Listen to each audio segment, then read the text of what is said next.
ताज़ा खबरों के इस अपडेट में बात करेंगे देश भर की तमाम बड़ी और काम की खबरों की। इसके अलावा व्यापार जगत और टेक्नोलॉजी से जुड़ी आज की बड़ी खबरों की। इसके अलावा ड्राइविंग लाइसेंस बनवाने वाले लोगों के लिए एक जरूरी और महत्वपूर्ण खबर निकल के सामने बताएंगे आपको आगे इस अपडेट में। इसके अलावा सरकार के फैसले से कर्मचारियों को मिली है बड़ी राहत। अब ऑफिस कैंटीन में खाना होगा और भी सस्ता। क्या है ये पूरी बड़ी खबर बताएंगे आपको आगे इस अपडेट में। इसके अलावा इंस्टाग्राम का यूज करने वाले लोगों के लिए बड़ी खबर। इंस्टाग्राम पर शुरू हुआ है एज वेरिफिकेशन प्रोसेस। अब 13 वर्ष से कम आयु के यूजर्स नहीं कर पाएंगे इस्तेमाल। क्या है ये पूरी बड़ी खबर बताएंगे आपको आगे इस अपडेट में। इसके अलावा पीएम किसान सम्मान निधि योजना से जुड़े किसानों के लिए एक जरूरी और महत्वपूर्ण खबर निकल के सामने बताएंगे आपको आगे इस अपडेट में। इसके अलावा कुछ एजुकेशन और जॉब रिलेटेड कुछ महत्वपूर्ण और बड़ी खबरें बताएंगे आपको एक एक करके इस अपडेट में। साथ ही आज की तमाम बड़ी और काम की पूरी 20 खबरों की बात करेंगे आगे इस अपडेट में। बात करते हैं आज की पहली बड़ी खबर की, तो इंटरनेट यूज करने के मामलों में शहरों पर भारी पड़े हैं गाँव। महिलाएं भी खूब कर रही है चैटिंग। भारत में इंटरनेट यूजर्स की संख्या में तेजी से इजाफा हो रहा है। भारत में दिसंबर 2021 तक 64 करोड़ से भी ज्यादा इंटरनेट यूजर्स थे। वही खास बात यह है कि भारत में शहरों के मुकाबले गांवों में इंटरनेट का उपयोग करने में लोगों की संख्या 20% ज्यादा है। यही नहीं, पिछले 2 वर्षों में इंटरनेट का यूज करने वाली महिलाओं की संख्या में बढ़ोतरी की रफ्तार पुरुषों से भी यहाँ पर ज्यादा रही है।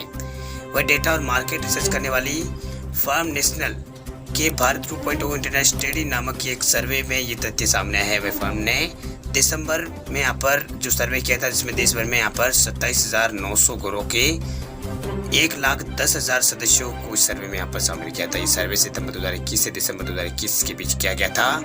इस सर्वे के नेतृत्व के अनुसार भारत की 60% ग्रामीण आबादी अब भी इंटरनेट का इस्तेमाल नहीं कर रही है। वही शहरी आबादी में से 59% इंटरनेट का प्रयोग यहाँ पर लोग कर रहे हैं। वही शहरों में 29.4 करोड़ एक्टिव इंटरनेट यूजर्स है।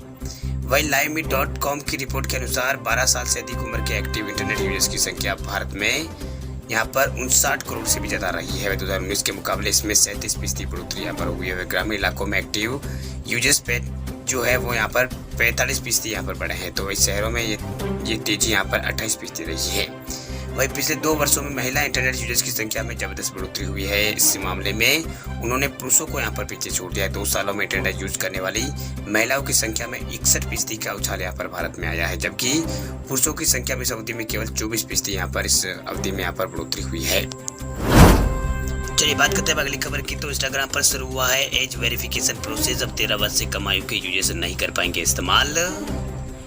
इंस्टाग्राम अब वैश्विक स्तर पर सभी यूजर्स को अपनी बर्थ डेट दर्ज करने के लिए मजबूर यहाँ पर कर रहा है, ताकि वे प्लेटफॉर्म का बिना कोई दिक्कत के उपयोग कर सके। वही पिछले साल फोटो शेयरिंग ऐप ने घोषणा की कि वह जल्द ही मंच पर एज वेरिफिकेशन को अनिवार्य कर देगा। इसका उद्देश्य मुख्य रूप से 13 वर्ष से कम उम्र के बच्चों के लिए ऐप का उपयोग करना प्रतिबंध करना है। इसके साथ ही इंस्टाग्राम इस जानकारी इसका इस्तेमाल विज्ञापन में करेगा, ताकि ऐप इस्तेमाल करते समय आपको उम्र के अनुसार विज्ञापन दिखा सके। वही फोटो शेयरिंग ऐप यूजर्स को तुरंत अपनी जन्मतिथि का विवरण भरने के लिए प्रेरित कर रहा है। वही पॉप नोटिफिकेशन में लिखा है कि इससे पहले कि आप इंस्टाग्राम का उपयोग जारी रख सके, आपको अपना जो बर्थ डेट है वो प्रदान करना होगा। भले ये आपका अकाउंट किसी व्यवसाय या फिर पालतू जानवर के लिए हो, ये हमारे कम्युनिटी में युवा लोगों की रक्षा करने में हमारी मदद यहाँ पर करता है। हम आपके जन्मदिन का इस्तेमाल विज्ञापन सहित आपके अनुभव को और अच्छा करने के लिए करेंगे, ये इंस्टाग्राम की ओर से कहा गया है। बात करते हैं अगली खबर की, तो सरकार के एक फैसले से कर्मचारियों को मिली है बड़ी राहत। ऑफिस कैंटीन में खाना पीना होगा सस्ता। सरकार के फैसले से करोड़ों लोगों को बड़ी राहत यहाँ पर मिली। दरअसल अब आप भी ऑफिस में कैंटीन में अगर खाना खाते हैं तो बिल जो चुकाएंगे वे जीएसटी फ्री होगा, यानी ऑफिस कैंटीन में खाने के बिल पर आपको कोई भी जीएसटी यहाँ पर नहीं लगेगा। दरअसल एआर की बेंगलुरु ब्रांच ने कैंडिला कंपनी के मामले में पैसा सुनाते हुए कहा है कि कैंटीन में ऑफिस के कर्मचारी जो बिल चुकाते हैं उस पर जीएसटी यहाँ पर नहीं लगना चाहिए, क्योंकि इसे सप्लाई यहाँ पर नहीं माना जा सकता है। जीएसटी सिर्फ उसी पर यहाँ पर सब्सिडी पर लगेगी जो कंपनी कैंटीन के ठेकेदार को यहाँ पर देती है। इस फैसले के मुताबिक ऑफिस कैंटीन को अब खाना जो है वो ऑफिस का जो खाना है, ऑफिस का कैंटीन का जो खाना है वो सस्ता होगा। वह देश में कई बड़े मैन्युफैक्चरिंग यूनिट और इंडस्ट्री के लिए ये खबर बड़े काम की साबित हो सकती है। वही बात करते हैं अगली खबर की, तो राजस्थान में 13 मई से शुरू होगी कांस्टेबल भर्ती परीक्षा। अभ्यर्थियों को फ्री मिलेगी बस की सुविधा। राजस्थान में कांस्टेबल भर्ती परीक्षा का आयोजन किया जाना है। ये परीक्षा 13 मई से लगाकर 16 मई 2022 तक आयोजित की जाएगी। इस भर्ती परीक्षा के माध्यम से राजस्थान के अंदर 4,588 पदों को भरा जाएगा।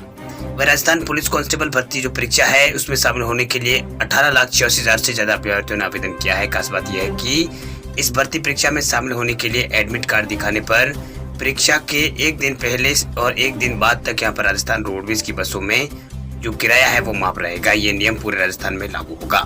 बता दें आपको कि राजस्थान कांस्टेबल भर्ती परीक्षा से पहले राजस्थान सरकार ने रीट और पटवारी और आरएएस परीक्षा में अभ्यर्थियों के लिए सरकारी बसों में फ्री यात्रा की सुविधा मुहैया कराई थी।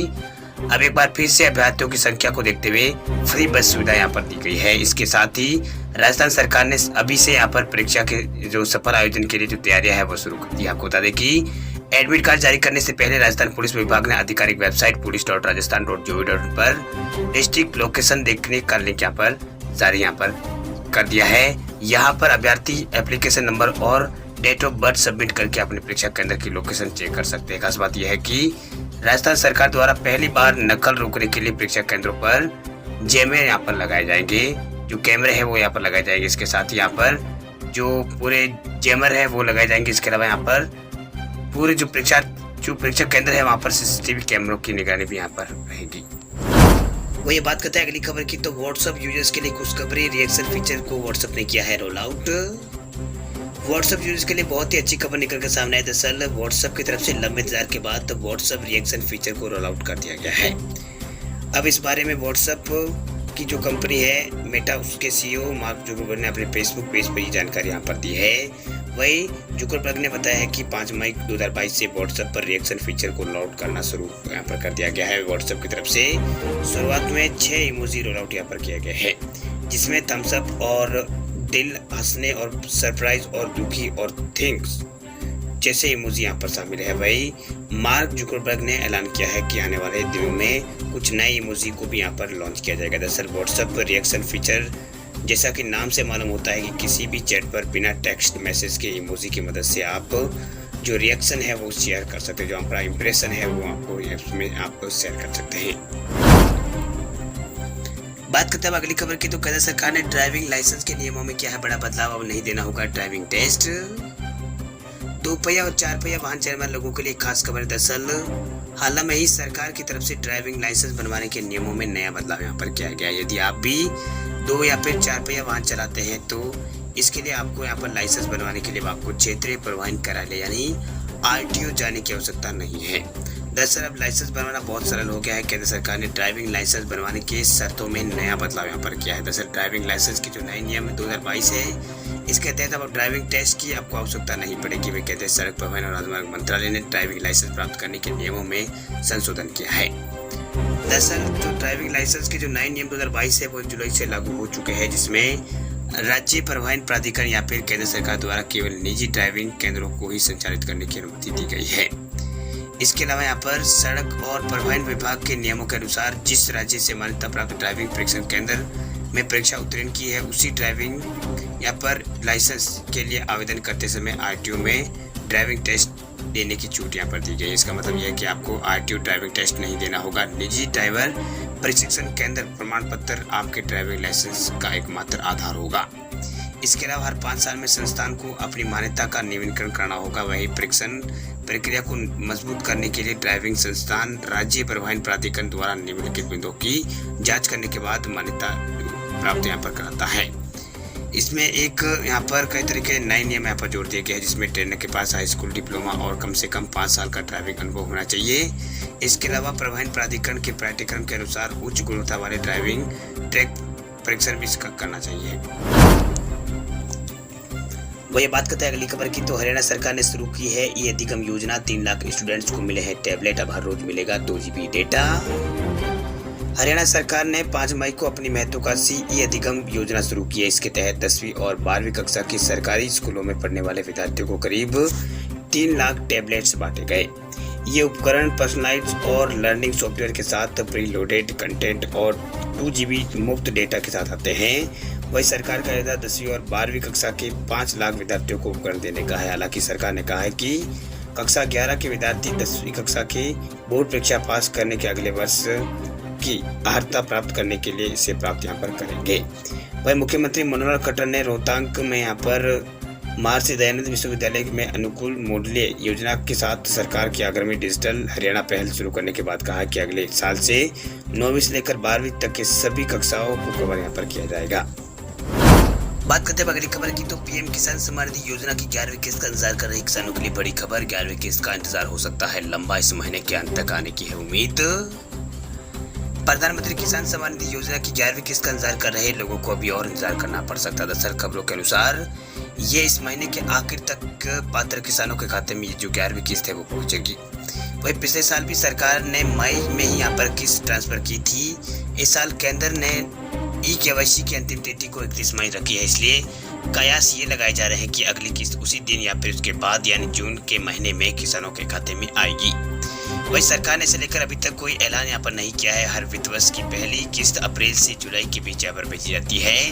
वही अप्रैल बीत चुका है और अगली किस्त के लिए यहाँ पर किसानों को जो इंतजार है वो यहाँ पर लंबा हो रहा है। आपको बता दें कि सरकार ने OTP के जरिए KYC की सुविधा को एक बार फिर से शुरू कर दिया है। इसे कुछ दिन पहले यहाँ पर बंद कर दिया गया था। वही KYC दोबारा शुरू होने से किस्त के इस महीने ट्रांसफर होने की संभावना जो है वो बढ़ गई है। वह सरकार ने पीएम किसान सम्मान निधि योजना में हो रही धांधली के मद्देनजर KYC पर रोक लगाई थी। वही सरकार ने कई ऐसे लोगों के खातों में किस्त जमा की है जो इस योजना के पात्र होने के मानक पर खतरे लोग हैं वो यहाँ पर जो पात्र है वो मानक पर खड़े नहीं उतरते हैं। इसलिए सरकार ने सकारात्मक कदम उठाते हुए उन किसानों से पैसा वापस वसूलने का भी सरकार काम यहाँ पर कर रही है।